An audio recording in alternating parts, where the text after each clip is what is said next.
Il y a un an, Pierre Palmade commettait l'irréparable en conduisant sa voiture, sous l'effet des stupéfiants. Mila, la jeune femme de 27 ans qui se trouvait dans le véhicule percuté par l'humoriste, et qui a perdu le bébé qu'elle attendait à la suite de l'accident, est sortie du silence, évoquant les conséquences très douloureuses des actions de celui qui lui a arraché son futur. C'était le 10 février 2023. Après plusieurs jours de fête à son domicile de Célie-en-Bière, Pierre Palmade décidait de prendre sa voiture, pour aller faire quelques courses. L'humoriste, qui n'a jamais caché se battre contre la consommation de drogue depuis plusieurs décennies, était, ce soir-là, sous l'effet de stupéfiants.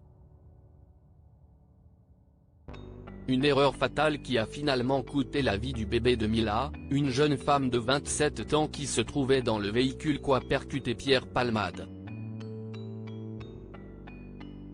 Enceinte de 6 mois, Mila a perdu l'enfant qu'elle portait à cause de la violence du choc, et peine désormais à se remettre de cet accident qui a détruit sa vie. Alors qu'une expertise médicale avait déterminé, en septembre dernier, que le bébé avait été victime d'une mort fœtale in utero, puisqu'il n'avait pas présenté de signes de vie extra-utérine après sa naissance, Pierre Palmade avait indiqué au magistrat que ce constat ne changeait rien à sa culpabilité. Je suis responsable de la mort d'un enfant, mon accident a tué ce bébé dans son ventre. Qu'il soit mort avant ou après l'accouchement, le résultat est le même, c'est de ma faute, avait-il déclaré.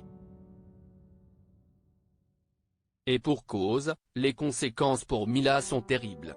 Ma vie n'est plus la même, et elle ne le sera plus jamais, confie Mila, la victime de Pierre Palmade il y a quelques jours. Closer donnait des nouvelles de la jeune femme, qui se trouve dans un état de profonde détresse psychique.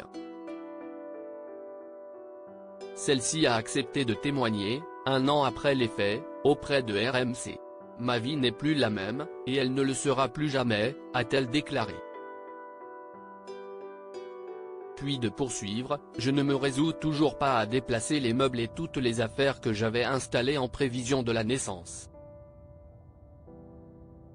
Mila, qui travaillait en tant qu'auxiliaire de vie scolaire, ne parvient plus à retourner au travail, qui lui fait remonter les souvenirs de la vie qu'elle menait avant l'accident. À chaque fois que je pense aller mieux, je replonge toujours plus bas, a affirmé celle qui ne veut pas pour autant être regardée avec pitié. Mila n'attend désormais qu'une chose, le procès qui condamnera, peut-être, celui qui, lui, a arraché son futur.